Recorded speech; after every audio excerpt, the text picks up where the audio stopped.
Bonjour à tous.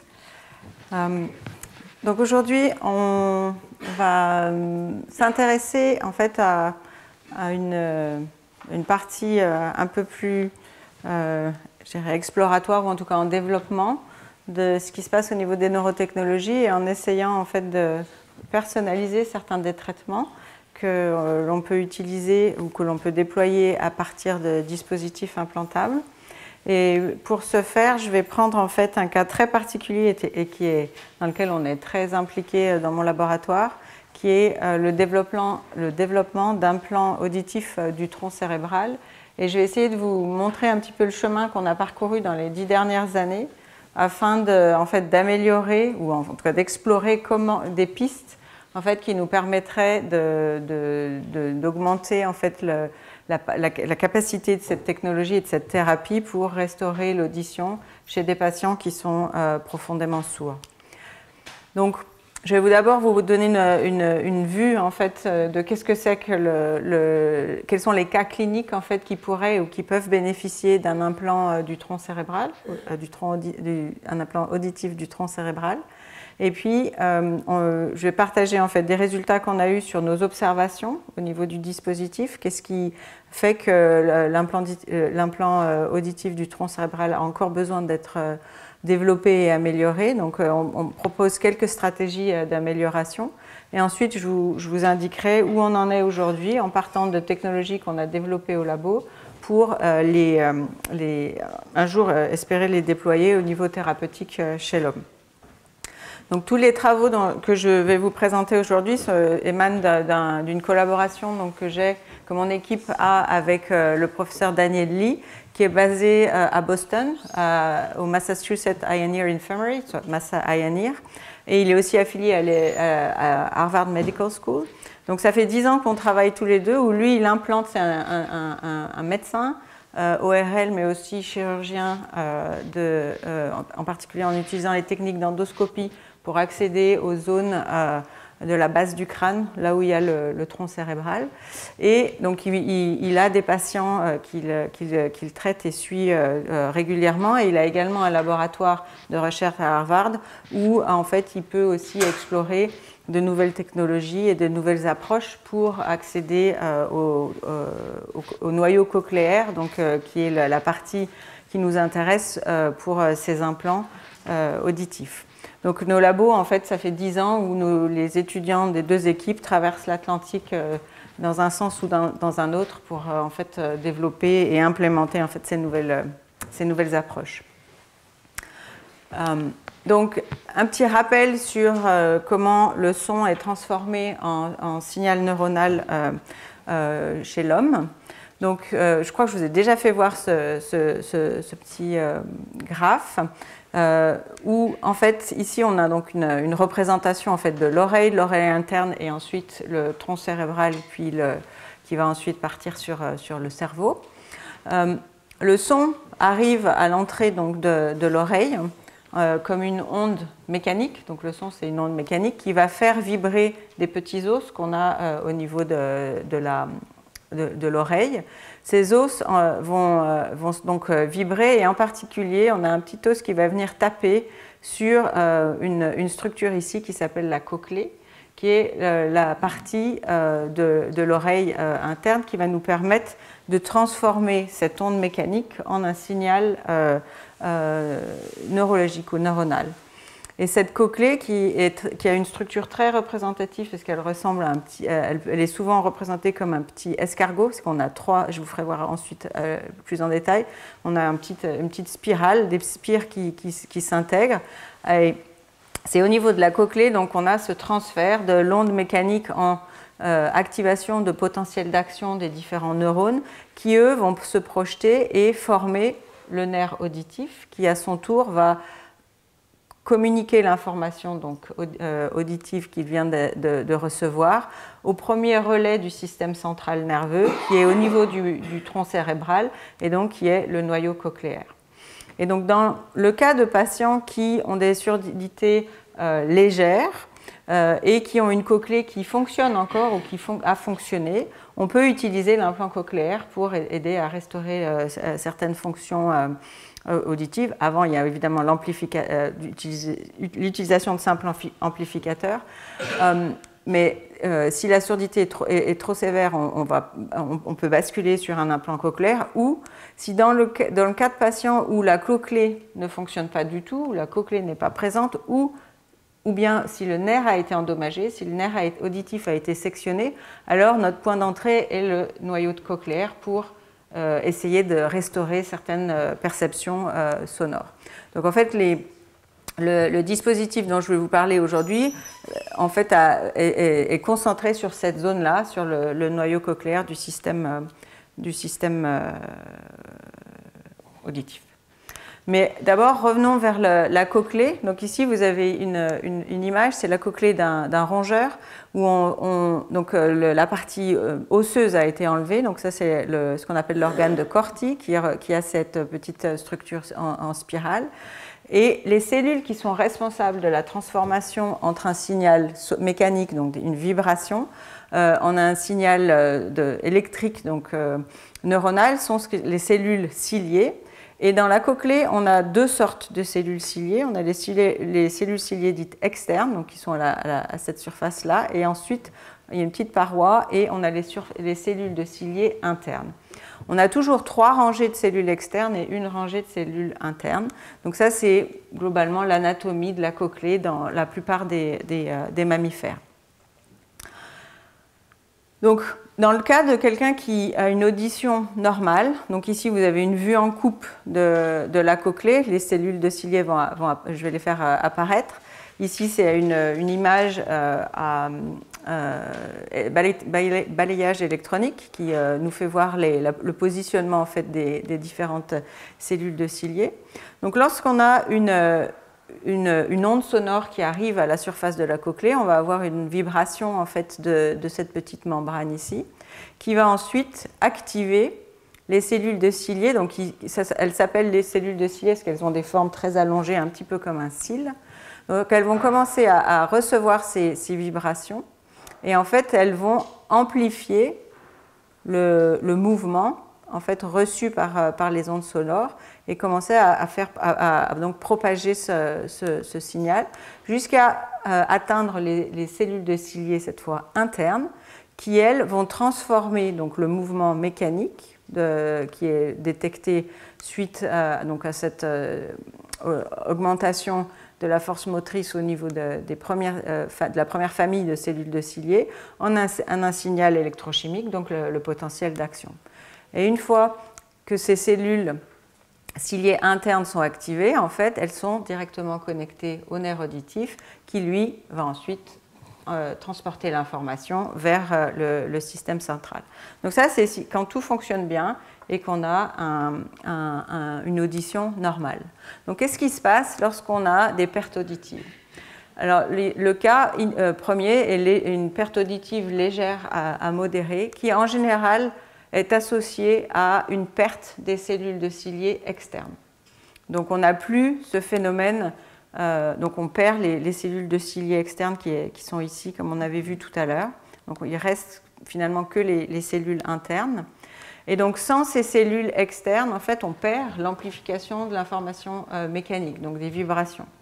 Donc, les vibrations existent toujours, elles vont être malgré tout transférées aux cellules de ciliés internes, mais elles vont être avec une amplitude réduite par rapport à l'information qu'elles recevaient en temps d'audition normale.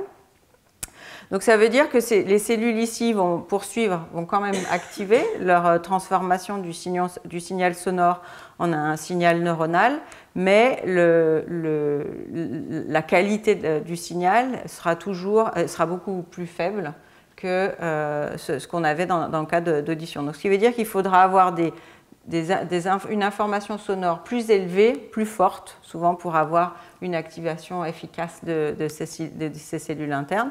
En revanche, la connexion entre ces cellules internes et le nerf auditif n'est pas endommagée. Donc, une fois que les cellules internes sont recrutées, elles déclenchent l'activation du nerf auditif.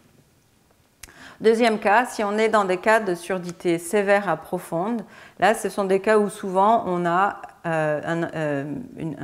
des problèmes et avec les cellules de ciliés externes et avec les cellules de ciliés internes. Donc, dans ce cas-là, on n'a plus de conversion en fait du signal mécanique en un signal neuronal, puisque les deux cellules ne font plus leur travail.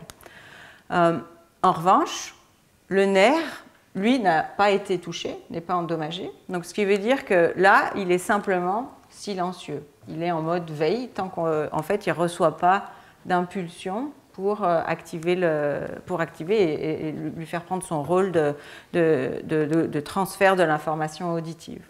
Donc, ce qui veut dire que si, en fait, on trouve un moyen externe d'exciter le nerf auditif, comme par exemple en utilisant un implant cochléaire qui va venir en fait substituer le rôle et la fonction des cellules de ciliés, alors dans ce cas-là, le nerf va reprendre sa fonction et la personne va pouvoir entendre. Donc ça, c'est le cas typique de l'utilisation de l'implant cochléaire où on va avoir l'électrode qui va être insérée au plus près en fait, de ces parois et donc de l'emplacement où étaient les cellules de ciliés pour que l'impulsion électrique soit reçue de manière très proche de chaque terminaison des neurones qui constituent le nerf auditif. Donc ça sont une application donc pour pallier aux surdités profondes lorsqu'il y a un problème au niveau de la cochlée.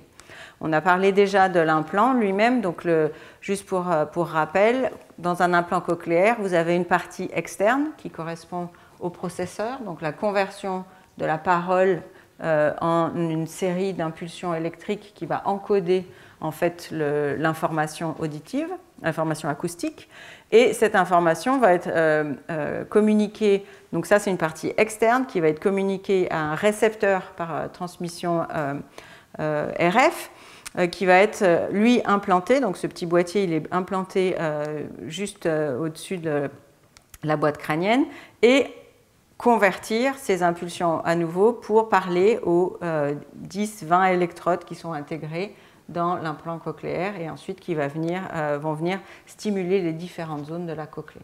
Donc ça c'est ce qu'il y a dans aujourd'hui 1 million de patients qui bénéficient de l'implant cochléaire.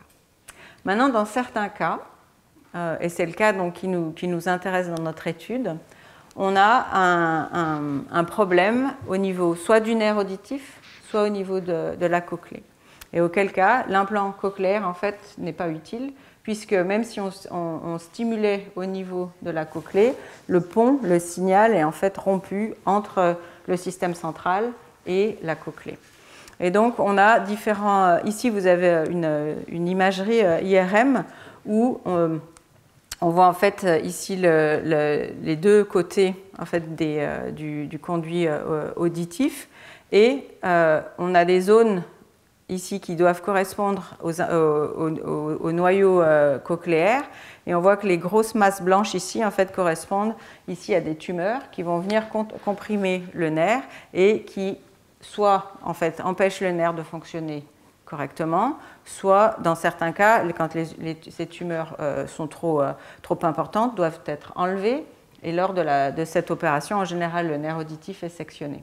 Et donc, ce sont des cas où le patient, en fait, du coup, n'a plus de moyen de recevoir l'information sonore à partir de la périphérie. Donc, le patient devient profondément sourd.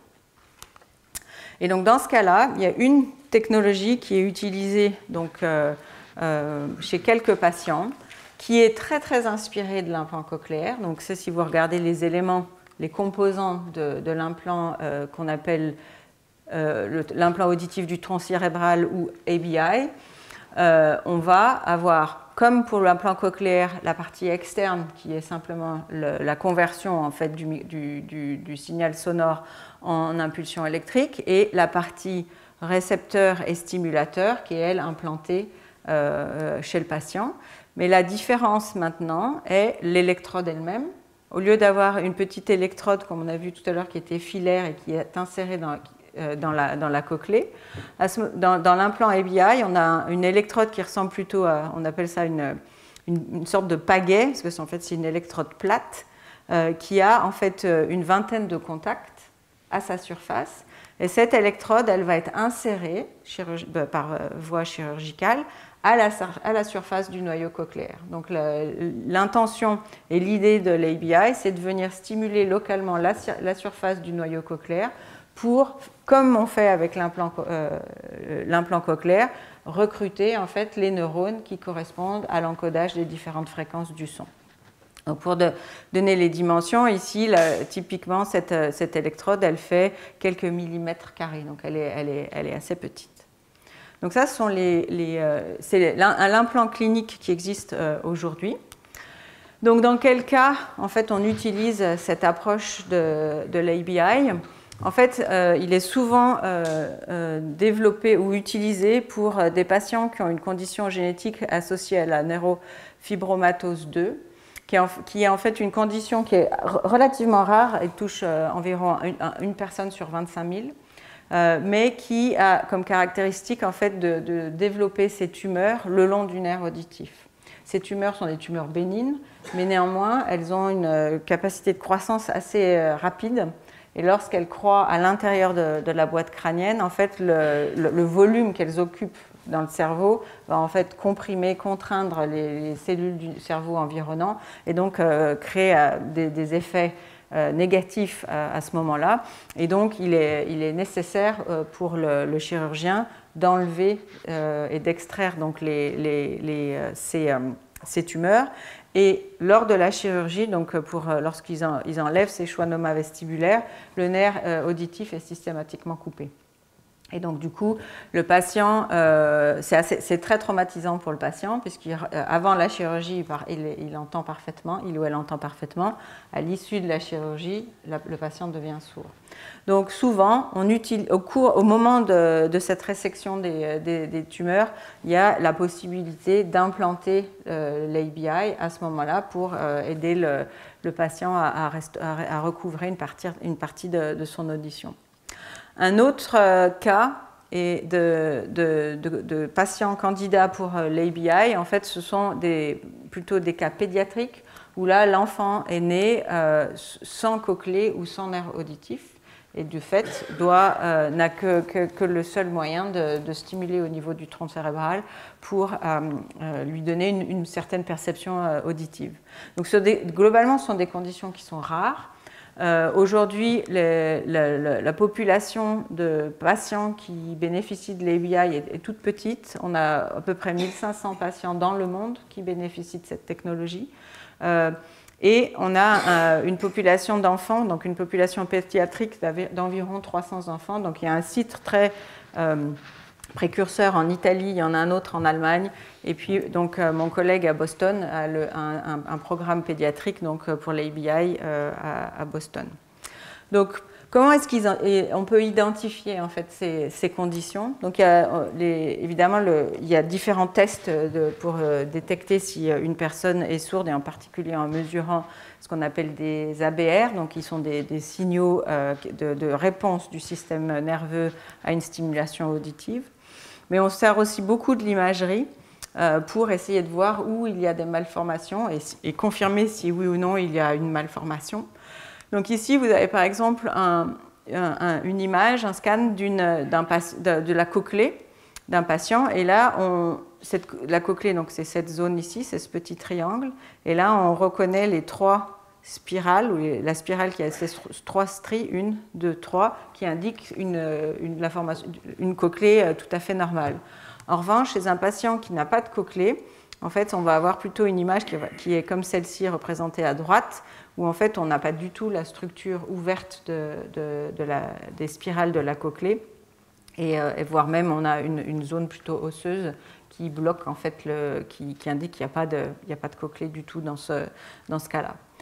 Une autre technique qui est utilisée, enfin pas une autre technique, mais dans la même technique, on peut aussi essayer de trouver où sont le nerf auditif. Et là, on a une image aussi à nouveau du canal auditif dans lequel on va avoir les nerfs qui correspondent au nerf cochléaire, mais aussi au nerf vestibulaire. Et là, dans un patient donc, qui a toutes les composantes du nerf du canal auditif. On a typiquement ces 4 petites structures qui correspondent aux 4 branches du système. Chez un patient qui n'a pas de nerf auditif, on va avoir ici on voit qu'il n'y a pas le positionnement du nerf cochléaire et donc ça indique l'absence de ce nerf. Donc ça d'une malformation de naissance. Donc évidemment, seulement des avertis peuvent analyser ces images, mais c'est pour vous montrer quel type de méthodes sont en fait utilisées pour confirmer et voir ce type de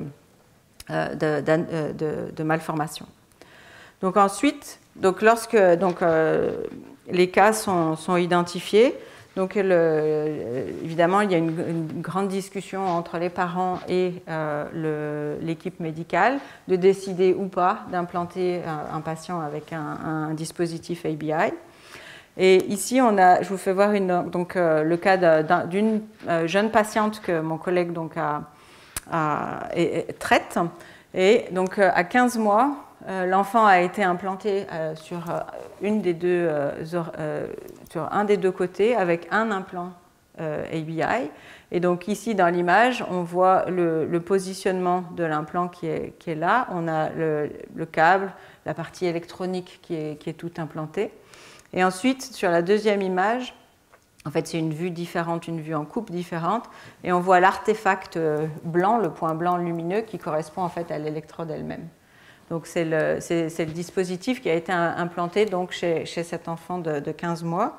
Et maintenant, je vais vous faire voir 2 vidéos très très courtes. Donc, je les ferai peut-être voir 2 fois parce que le temps qu'on comprenne ce qui se passe, des fois il faut le voir 2 fois, où en fait on suit l'enfant dans son développement. Donc, elle a été implantée à 15 mois. Et ensuite, 6 mois après l'implantation, donc là, elle a un peu plus de 2 ans, elle va commencer à utiliser l'implant pour en fait l'aider aussi avec la parole. En fait, le point essentiel de cette technologie, c'est pour que les enfants apprennent en fait à parler en utilisant certaines stimulations sonores, pas l'intégralité de la phrase, puisqu'ils n'ont pas tout l'accès à toute la palette de fréquences que l'on a, mais l'implant va permettre en fait, à l'enfant de faire certaines vocalisations. Donc là, vous allez voir sa maman qui est derrière la caméra va lui dire de prononcer un certain mot, et on va voir que la petite fille va l'utiliser. Souvent, les enfants avec un ABI, ils portent un bandeau, parce qu'en fait, qui est le bandeau qui leur permet d'avoir l'électronique externe qui soit alignée avec le dispositif implanté. Hot. Hot. Yeah, hot. Donc là, on voit sa maman qui lui demande de dire hot, et donc la petite fille arrive en fait à répéter le son. Donc elle peut faire ce qu'on appelle des vocalisations en répondant à sa maman. Et là, c'est 5 ans après l'implantation, donc on voit qu'elle a bien grandi et elle a également commencé à apprendre le langage des signes. Et donc là, elle va nous dire une phrase qui j'ai pas toujours tout compris le début de la phrase, mais vous voyez qu'elle va pouvoir, elle s'exprime et arrive à faire une phrase en entier. Donc, voilà.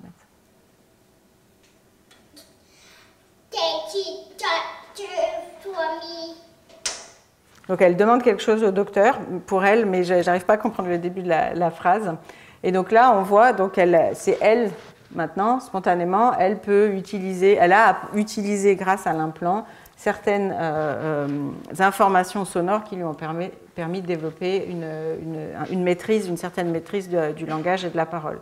Donc ça, c'est vraiment un point essentiel de la recherche et des travaux en fait, qui sont développés par mon collègue, et essayer de donner un maximum de possibilités à tous ces enfants qui donc sont nés sans cochlée ou sans nerf auditif.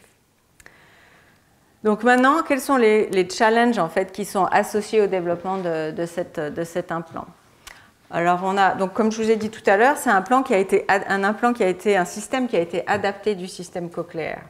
Donc ce qui veut dire que c'est un système qui, au départ, n'a pas été designé exactement pour l'anatomie, la morphologie et la structure de la zone que l'on veut stimuler. Dans l'implant cochléaire, on a une tonotopie, donc l'arrangement, la conversion des fréquences sonores est extrêmement bien localisée le long de l'escargot.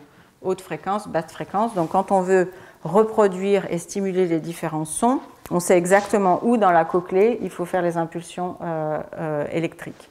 En revanche, lorsqu'on se place au niveau du noyau cochléaire, on n'a plus du tout une tonotopie aussi clairement arrangée, en tout cas en surface du noyau cochléaire que l'on a au niveau de la cochlée. Et donc, un des challenges actuels, c'est de savoir où on doit stimuler et avec un correspondant à quelle fréquence pour permettre une meilleure transduction ou une meilleure transmission en fait, du signal sonore. Donc ça, c'est un des challenges, c'est qu'on utilise un dispositif qui, a priori, n'était pas immédiatement développé pour l'implant cochléaire, le noyau cochléaire. Ensuite, c'est dans une zone, l'implantation de ce dispositif est dans une zone qui est assez difficile d'accès. Donc c'est une chirurgie qui, en général, est faite sous endoscopie. Ici, vous avez le champ de vue, de visu que le chirurgien a au cours de l'implantation. Il se sert en général des nerfs crâniaux que l'on voit ici avec les différentes lettres comme marqueur en fait pour savoir où il doit se positionner pour l'implant, pour poser l'implant. Et l'implant, en fait, ici on a son câble. L'implant, en fait, il doit être inséré à la surface du noyau cochléaire qui est en fait ici dans cette petite fosse qui est sous le cérébellum qui est présenté ici. Donc c'est une chirurgie qui est assez, voire très très délicate et avec très peu de champ de vision. Donc ce qui veut dire que l'implant peut être positionné à peu près au bon endroit, mais peut-être pas toujours exactement sur l'implant, le noyau cochléaire. Le noyau cochléaire est extrêmement petit, je vais vous faire voir après. L'implant est en général un peu plus gros que le noyau cochléaire lui-même.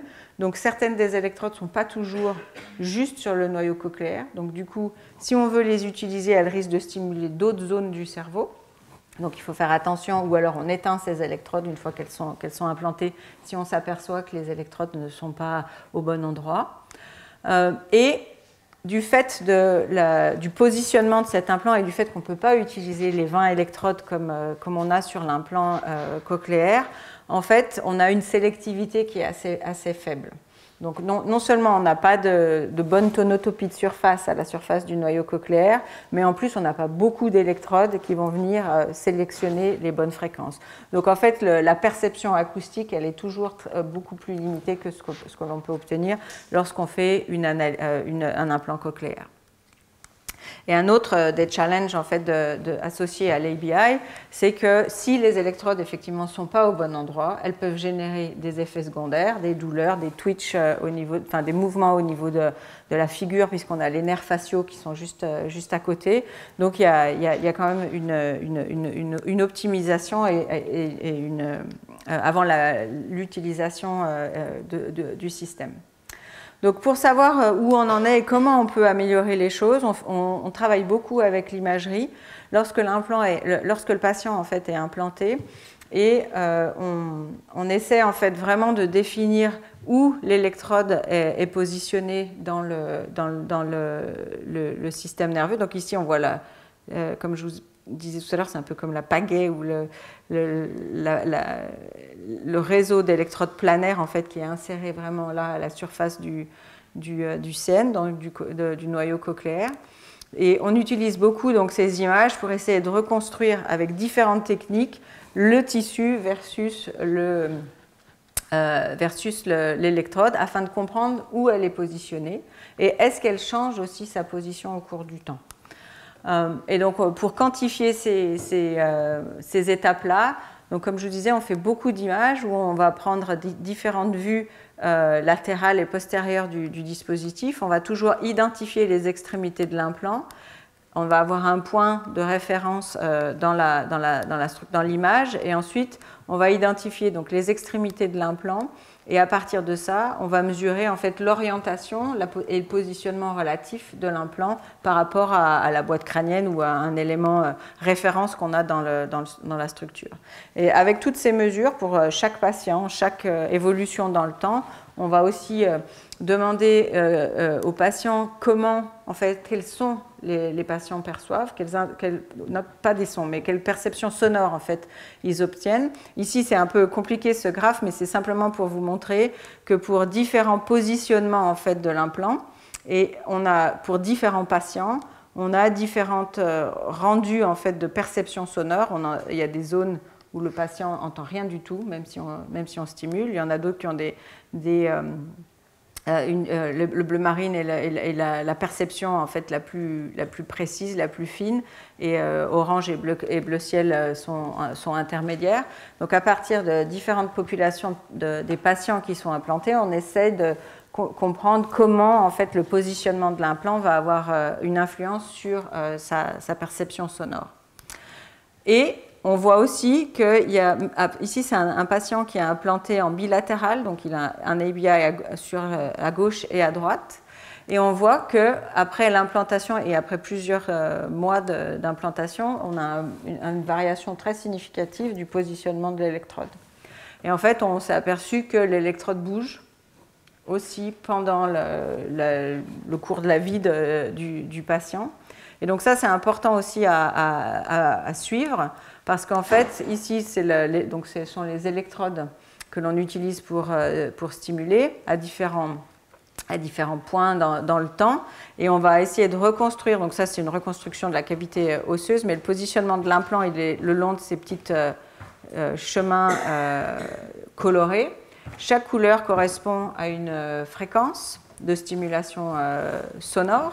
Et là, on a différents patients, donc on a 6 patients, et on voit que l'orientation de l'implant, il varie énormément en fonction du patient.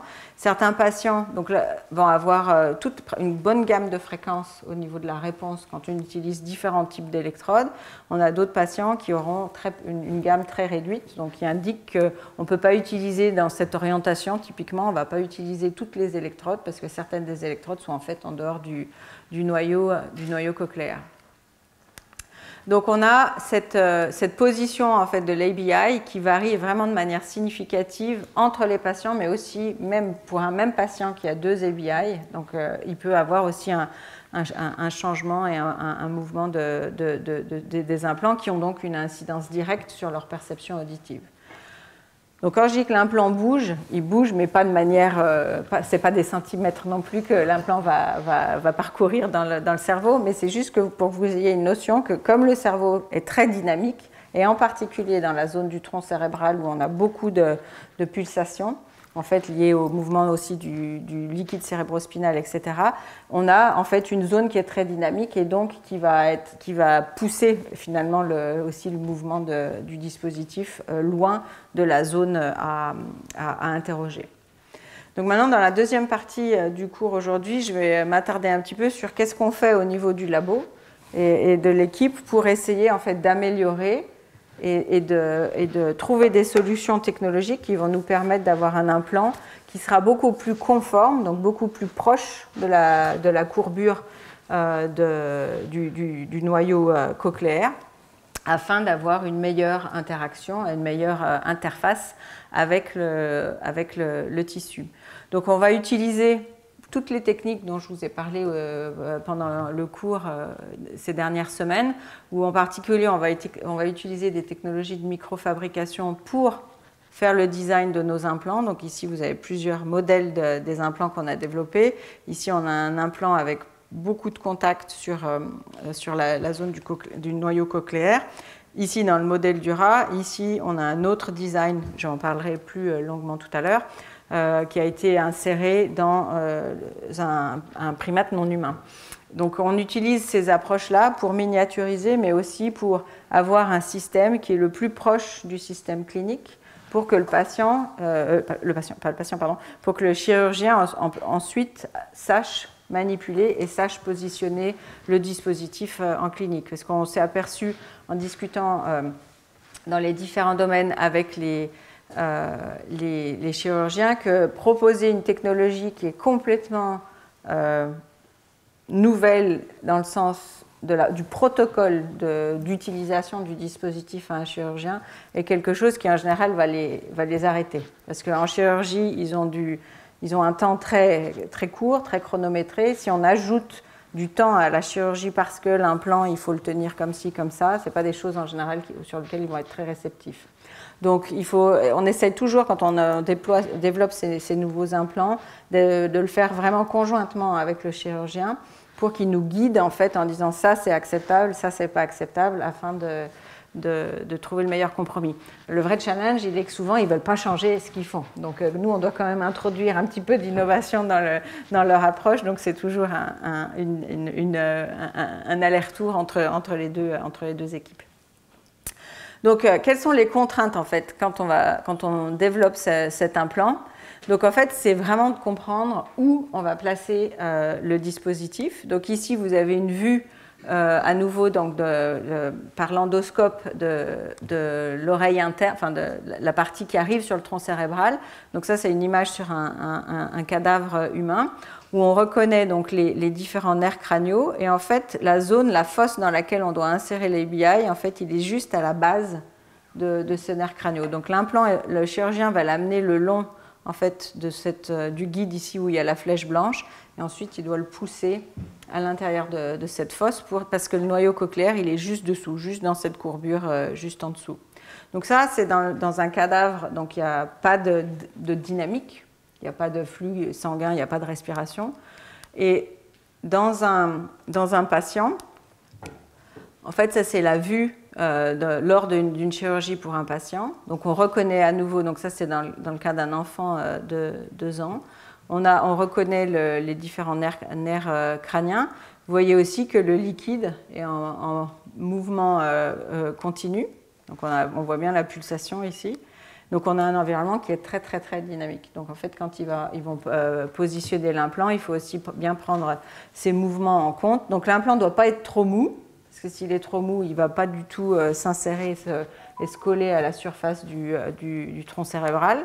S'il est trop dur, trop rigide, ça ne va pas non plus, parce qu'il risque de perforer la structure. Donc il y a vraiment un compromis à établir pour développer le dispositif. Donc en fait, on a fait pas mal d'études purement anatomiques pour essayer de développer, déjà de comprendre l'environnement dans lequel on devait placer l'implant. Donc ici, vous avez un modèle donc du cerveau, et en bleu, on a le tronc cérébral. Et ici, il y a une zone extraite en fait, de notre zone d'intérêt ici. Et donc en bleu, on a le tronc cérébral, et la zone avec le noyau cochléaire, elle est juste à cet endroit ici. Et l'implant, donc en rouge, doit être inséré à sa surface, donc entre le cérebellum et la surface du tronc cérébral. C'est vraiment cette zone qui est notre objectif. Et en fait, pour essayer de dimensionner correctement l'implant, on a eu accès en fait, à une vue en coupe en fait, d'un noyau cochléaire explanté. Et donc, ça nous a permis en fait, de définir et de quantifier en fait, le rayon de courbure de ce tissu. Puis on voit qu'ici, donc on a mesuré, c'est environ 3 mm, donc c'est une toute petite surface. Donc, il va falloir, qui est en fait donc caché dans la fosse ici que je vous ai présentée tout à l'heure. Donc, à partir de ces mesures, avant de nous lancer dans le développement et la réalisation du dispositif, on a donc regardé quelles étaient les spécificités donc, pour fabriquer et pour avoir la géométrie de l'implant. Donc, à partir de ces dimensions, on est arrivé avec un implant qui fait 8 par 3 mm carrés, qui doit tenir cette courbure. Donc, on doit choisir les matériaux qui vont nous permettre d'avoir cette structure déformable. On a choisi des électrodes qui ont la taille de l'implant clinique pour pouvoir être comparables avec ce qui se passe en clinique. Et évidemment, la modalité de fonctionnement de l'implant et la stimulation électrique.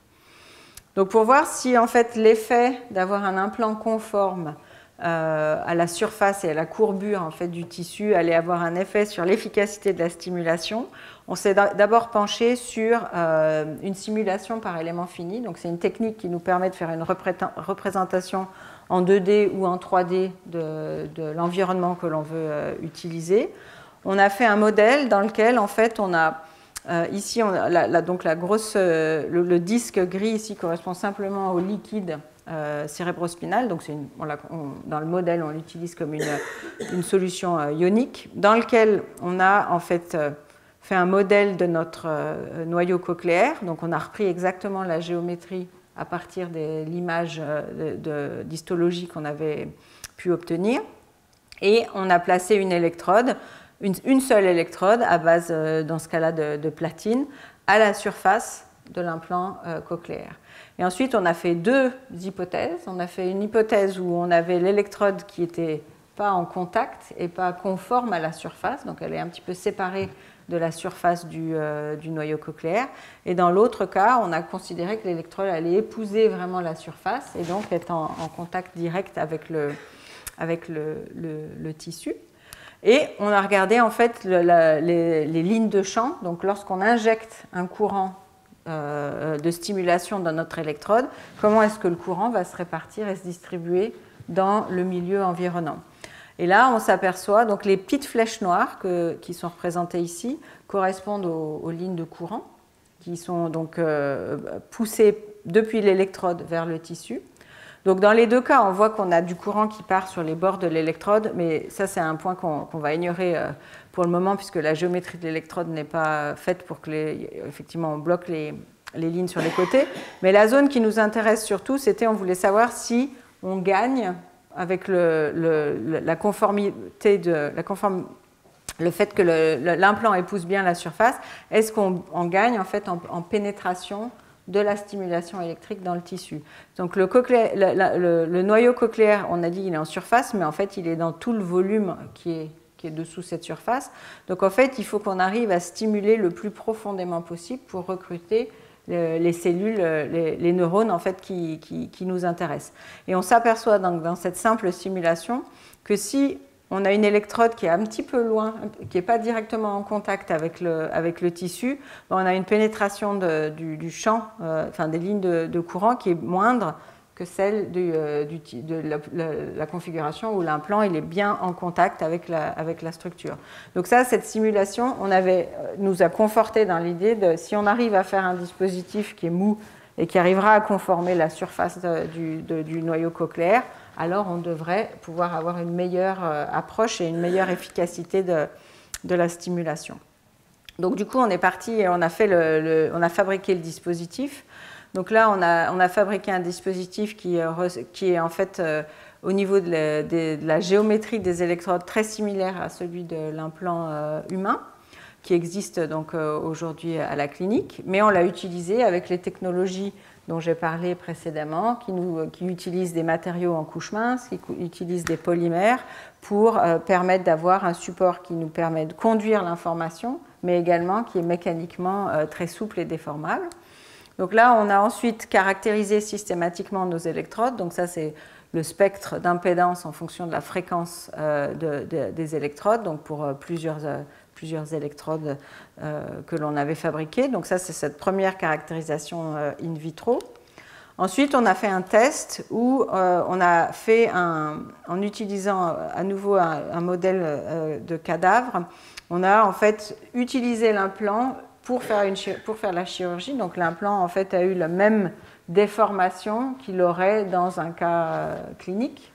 Donc lorsque l'on fait l'implantation, l'implant est toujours un peu déformé, le chirurgien doit le manipuler, il doit l'insérer à la surface du noyau cochléaire, donc il y a de la déformation mécanique. Donc on a mesuré in situ l'impédance à nouveau de nos électrodes. Il y a une augmentation de l'impédance qui est liée au fait que le tissu biologique est plus résistif aussi qu'une solution saline, donc c'est une augmentation normale. Et ensuite, on a explanté le dispositif et on a remesuré l'impédance pour voir si en fait le dispositif restait stable. Et on voit que les impédances de toutes nos électrodes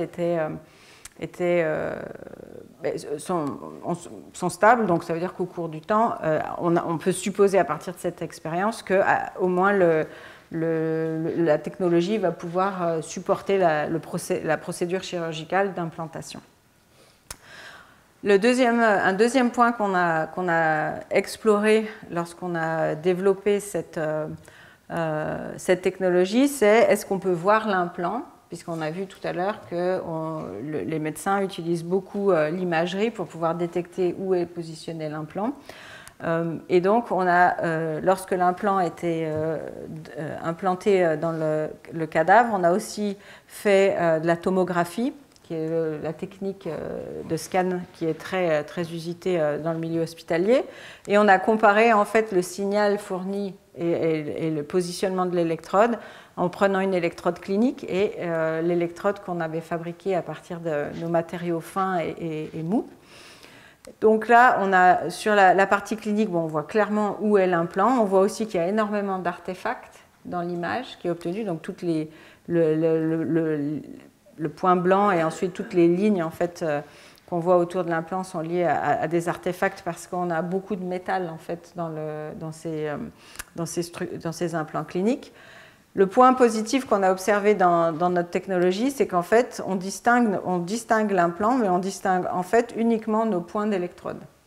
Donc, ce sont les points où en fait, là, on a une centaine de microns d'épaisseur pour nos contacts. Et en fait, ils sont assez bien visibles dans la structure du cerveau. Donc ça, on était assez contents parce qu'on s'est dit on peut voir l'implant et on n'a pas d'artefact majeur. Donc on peut voir aussi l'anatomie de la structure autour de l'implant. Donc ça, c'était plutôt une bonne nouvelle. Donc ça a été un gros travail qu'on a fait pour essayer donc d'améliorer et changer la manière de fabriquer le dispositif pour qu'il soit plus conforme et qu'on puisse le positionner à la surface du noyau cochléaire. Maintenant, reste à tester sa fonction. Et est-ce que oui ou non, si on utilise un implant souple, est-ce qu'on va arriver à restaurer certaines sensibilités aux perceptions sonores? Donc ça, on n'a pas de validation encore pour pouvoir utiliser notre technologie chez l'homme. Donc le modèle le plus proche qui était possible pour nous pour tester cette approche, tout en conservant l'approche chirurgicale qui est utilisée chez l'homme, a été de travailler avec un primate non humain. Donc en fait, on a déployé cette technologie, on a adapté la géométrie de l'implant au noyau cochléaire chez le macaque. Donc le dispositif et le process qu'on a développé pour cette expérience a été le suivant. Donc ici, vous avez tout le tracé, en fait, tout le chemin du système auditif chez le primate. Donc humain ou non humain, c'est le même schéma. On a donc la cochlée avec les différentes couleurs représentent la tonotopie, donc l'encodage des fréquences sonores dans le système nerveux. Donc on voit une belle tonotopie au niveau de la cochlée. Quand on arrive sur le noyau cochléaire, c'est déjà un peu plus diffus. Il y a différents sites de relais pour aller jusqu'au cortex auditif, où là on retrouve une très bonne tonotopie au niveau du cortex auditif. La seule mauvaise nouvelle, c'est que la plupart du cortex auditif est dans un sulcus, et donc il est assez difficile d'accès parce qu'il est en fait caché dans un des plis en fait, du cerveau. Mais on a essayé d'utiliser en fait ces deux parties du système nerveux, donc l'implant, le noyau cochléaire et le cortex auditif, pour faire une structure où on stimule et on mesure l'effet de la stimulation. Donc si on stimule au niveau du noyau cochléaire, on doit pouvoir mesurer quelque chose en réponse au niveau du cortex auditif. Donc on a fait deux dispositifs, on a développé deux implants.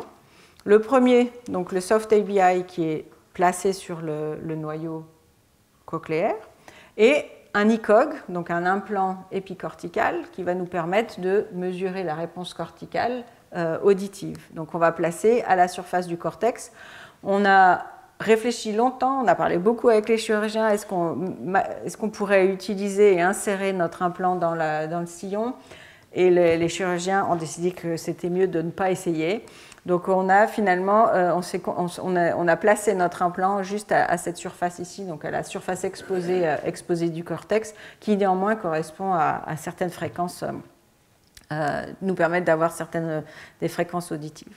Donc en fait, on a donc maintenant, donc ça c'est une reconstitution du cerveau d'un des primates avec lequel on a travaillé. Donc là, on a donc notre implant. Les deux primates avec lesquels on a travaillé n'étaient pas sourds. Donc on s'est aussi servi de cette capacité qu'ils avaient d'entendre, de pouvoir faire aussi de la stimulation acoustique.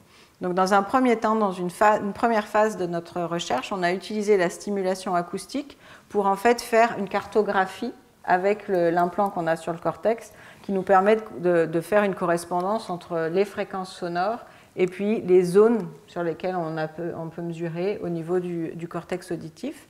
Et une fois après qu'on ait fait ce mapping au niveau du cortex auditif, alors on a introduit la stimulation électrique pour essayer de voir si on avait certaines corrélations.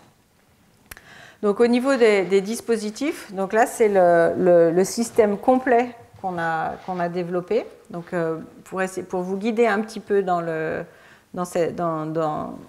la lecture de ces images, en commençant en bas à droite, on a ici notre soft ABI, donc c'est l'implant de stimulation. Donc là, chez le primate, on a un petit peu réduit les dimensions. Ici, c'est que 5,5 mm. Donc en fait, on est à peu près à 2 par 2 mm avec les électrodes de stimulation. Donc chaque point noir correspond à une de nos électrodes de stimulation. L'axe, l'arbre ici, enfin, cette zone-là correspond en fait aux interconnexions qui vont amener les impulsions électriques à nos électrodes.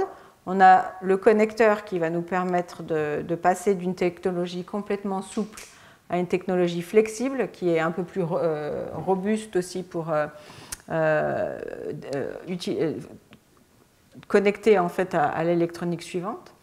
Donc ça, c'est au niveau de l'implant lui-même. Donc toute cette zone-là, elle va être insérée. Cette zone-là seulement est insérée au niveau à la surface du tronc cérébral. Cette zone-là, elle va être en fait coincée entre le cérébellum et la surface du tronc cérébral. Et ensuite, cette zone-là va ressortir et va ensuite être connectée jusqu'à un pédestal. Ici, on voit une partie du pédestal qui est en fait fixée sur la boîte crânienne. Donc en fait, on a l'implant qui est ici dans le tronc cérébral. On a les fils, premier relais de fils, et ensuite on a un deuxième relais de fils et des câbles qui, eux, vont être implantés de manière sous-cutanée pour arriver en fait jusqu'à, en général, on place le connecteur sur le sommet du crâne de l'animal, et donc tous ces fils vont arriver sur un connecteur qui va être encapsulé en fait dans ce petit pédestal que vous voyez ici. Donc ici, tout est absolument designé sur mesure. Donc on a fait tout, il n'y a rien qui existe dans le commerce en fait ici. Et en fait toutes les décisions et les géométries et les dimensions sont en fait adaptées à l'animal sur lequel on a fait l'expérience. Donc on a fait beaucoup d'imagerie de la boîte crânienne, du cerveau de l'animal pour vraiment sélectionner les bonnes longueurs de câbles. Parce que ça, on se retrouve assez souvent au début avec des câbles qui sont soit trop courts, soit trop longs. Donc c'est très important de bien comprendre en fait l'anatomie et l'endroit et l'environnement dans lequel on va placer le dispositif. Donc ça, c'est notre premier implant. On a aussi développé des systèmes d'ailettes ici qui sont des points qui nous permettent d'ancrer et fixer en fait l'implant pour éviter que les câbles tournent pendant la chirurgie et ensuite qu'ils les laissent stables une fois qu'ils sont implantés. Et là, comme on a deux dispositifs, en fait, on a décidé de développer un seul pédestal. Donc ici, on a la moitié du pédestal et on a l'autre moitié qui est insérée en fait pour former du coup un seul cylindre. Et ce deuxième partie du pédestal, en fait, lui, elle est reliée à l'ICOG, donc au deuxième implant qu'on a, qui est positionné sur le cortex auditif. Donc là, on a les mêmes technologies, mais le design en fait de l'implant là est différent puisque il est positionné sur le cortex. On a plus d'électrodes, l'implant est un peu plus gros, mais on a structurellement les mêmes composants. On a l'implant souple, les interconnexions de l'implant, le connecteur pour aller du souple au flex, et ensuite le flex va jusqu'au pédestal dans lequel on a un connecteur cette fois commercial sur lequel on va ensuite pouvoir brancher l'électronique quand on veut faire la mesure. Donc c'est vraiment un système très compact parce que quand on travaille aussi avec des primates non humains, il faut minimiser tout ce qui peut être en extérieur parce que l'animal a tendance à aller voir ce qui se passe ou quand ils sont dans son environnement avec les autres animaux, ils sont aussi très curieux, donc ils viennent voir ce qui se passe au niveau du connecteur. Donc on a vraiment optimisé les dimensions du dispositif. Et donc les zones implantées n'étaient que les électrodes. On n'a pas encore de système qui nous permette d'avoir du tout implantable. On a évoqué ça dans les cours précédents. L'électronique tout implantable, pour l'instant, on n'est encore pas tout à fait au point. Donc ça, c'est le dispositif. Au niveau des chirurgies, en fait, on a fait les chirurgies en 2 temps. On a d'abord implanté l'ICOG. Ensuite, on a fait tout ce qui était purement acoustique, donc on a fait nos mappings de l'activité corticale en relevant les informations avec l'ICOG. Et dans un deuxième temps, on a implanté l'ABI pour ensuite comparer les signaux. Et entre-temps, on a dû évidemment travailler avec nos 2 animaux pour les former en fait et faire ce qu'on appelle une étude comportementale. Donc on a entraîné les animaux à ce qu'ils fassent une certaine tâche lorsqu'ils distinguaient une certaine perception sonore. Donc ça a pris 2 ans, juste pour que l'animal apprenne à faire la tâche, où là, en fait, il avait une petite, comme un petit bras sur lequel il devait appuyer, et on présentait différents sons, donc d'abord des fréquences identiques, et ensuite on a fait des tâches où on présentait des séries avec une fréquence constante, puis ensuite on augmentait la fréquence ou on la descendait. Et en fonction de la différence, si la différence était positive ou négative, on a entraîné l'animal à relâcher le bras en fonction de ce qu'il pouvait distinguer. Donc ça prend énormément de temps au niveau de l'entraînement des animaux. Donc à ce moment-là, les animaux ne sont pas implantés, on les entraîne simplement. Mais c'est extrêmement critique parce que c'est ensuite les tâches qu'on va utiliser lorsqu'on va vouloir quantifier en fait, les mesures que l'on fait avec les implants. Donc on a fait beaucoup de stimulation acoustique pour que l'animal ait des réflexes en fait, de distinguer certaines fréquences et certains écarts de fréquences. Et ensuite, on a fait de la stimulation électrique. On a essayé de définir des seuils en stimulant avec les BI pour voir si l'animal allait avoir un comportement similaire à celui sur lequel il avait entraîné pour distinguer une différence sonore. On a fait toutes ces expériences sont faites dans une chambre qui est une chambre anéchoïque, donc où il n'y a pas de son extérieur à part la fréquence qu'on impose par le haut-parleur dans la chambre. Et donc on a répété ces tests aussi plusieurs fois parce qu'il faut faire il faut recevoir des données de manière statistique, donc il faut faire plusieurs expériences pour avoir suffisamment de données qui soient quantifiables. Donc là, voilà le type de mesures qu'on a pu obtenir. Donc, ici, vous avez un exemple, donc on a le cerveau de l'animal qui travaille avec nous. On a ici le ABI avec les différentes électrodes qui sont sur l'implant. Et ensuite, on a le positionnement de l'électrode sur le cortex. Et dans ce graphe-là, on a utilisé l'électrode 1 sur le noyau cochléaire. Et ici, c'est les mesures donc, des potentiels auditifs évoqués par la stimulation électrique. Donc, lorsqu'on a fait un pulse électrique ici, on a mesuré l'information corticale qui a été déclenchée par la stimulation. Et on fait des manips en augmentant en fait, le courant de stimulation. Donc, on commence avec des faibles courants, typiquement une centaine de microampères, puis on monte jusqu'à 1 milliampère, qui sont les ordres de grandeur de la stimulation électrique classique pour les implants. Et on voit que plus on monte le courant, plus on a une réponse forte en fait, de la réponse évoquée au niveau du cortex. Donc on peut faire ça sur les différentes électrodes afin de comprendre en fait quelle électrode va recruter quelle zone du cortex. Donc ça, c'est des exemples de ce qu'on appelle donc les cartographies des potentiels évoqués par les stimulations. Donc là, vous avez 3 cartes qui correspondent aux réponses en fait, du système auditif à la stimulation de ces trois électrodes, la 1, la 4 et la 5. Et on voit qu'en fonction de l'électrode qu'on utilise, les cartographies sont différentes. Ce n'est pas tout le temps la même zone à la surface du cerveau qui est recrutée ou qui est stimulée. Donc, ce qui nous indique qu'en utilisant ces différentes électrodes, on devrait pouvoir recruter différentes perceptions sonores. Évidemment, il y a ces zones-là, la zone en haut à droite des 3 cartes est recrutée dans nos stimulations. Donc ça montre aussi qu'en utilisant toutes ces électrodes-là, on va aussi recruter tout le temps, a priori, on peut recruter tout le temps la même zone, ou en tout cas le même chemin de neurones, ou le même circuit neuronal pour qui répond en fait à cette stimulation. Et donc, pour résumer des mois d'expérience, et donc pour conclure, aujourd'hui on a parlé pas mal de la surdité profonde et en particulier du cas d'implant thérapeutique qu'on appelle donc l'implant du tronc cérébral auditif. C'est la seule option thérapeutique pour une partie de patients qui ne peuvent pas bénéficier de l'implant cochléaire.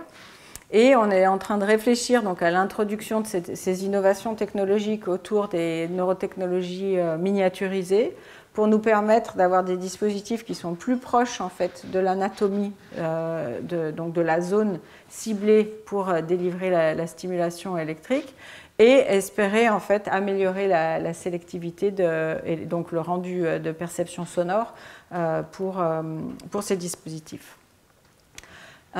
Avant de conclure, en fait, c'est pour vous donner aussi une idée de combien de personnes travaillent sur ces projets-là. Donc, on a vraiment une équipe interdisciplinaire internationale et puis sur 2 continents.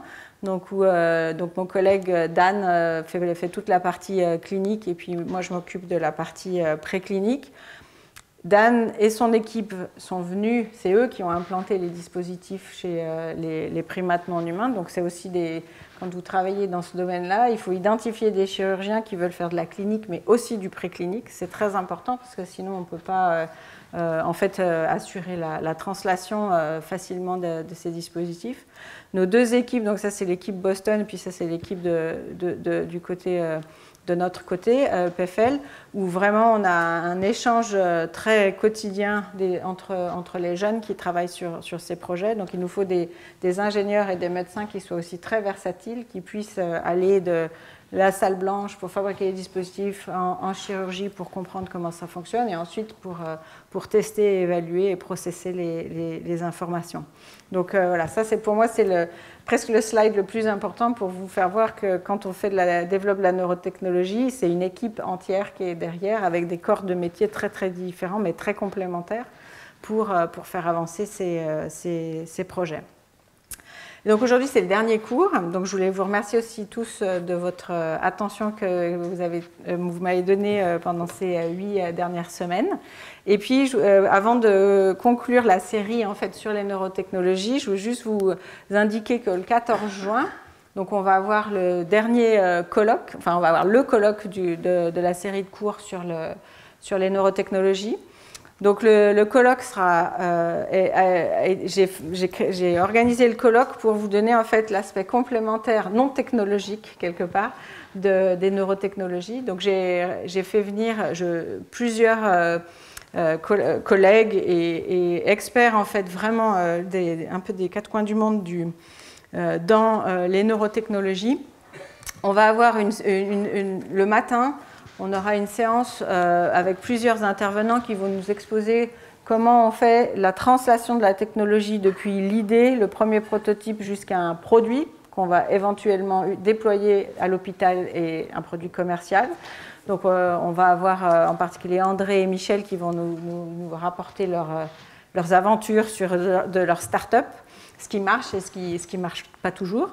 On a aussi Tim Denison qui lui vient de Oxford qui va nous expliquer en fait comment on peut réutiliser certaines technologies qui ont été développées pour une condition particulière et on peut essayer de les exploiter pour d'autres maladies neurodégénératives ou conditions neurologiques. Donc plutôt réutiliser certaines approches cliniques et dispositifs cliniques.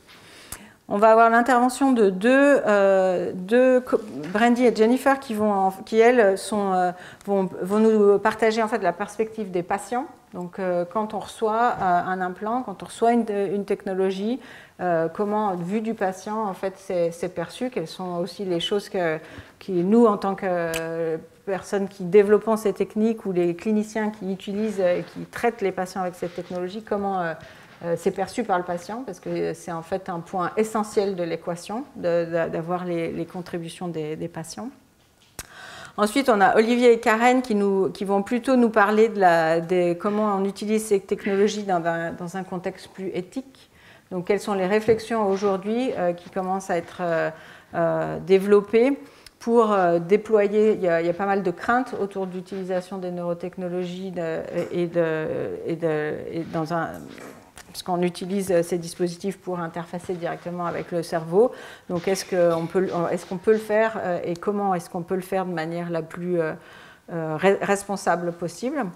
Et enfin, on conclura avec Hervé et Laura qui, eux, sont des experts vraiment en neuroéthique et en particulier côté standard. Donc, Laura en particulier, elle travaille à l'OCDE qui, en fait, est en train de développer un des tout premiers standards qui vont être utilisés pour l'exploitation en fait, des neurotechnologies.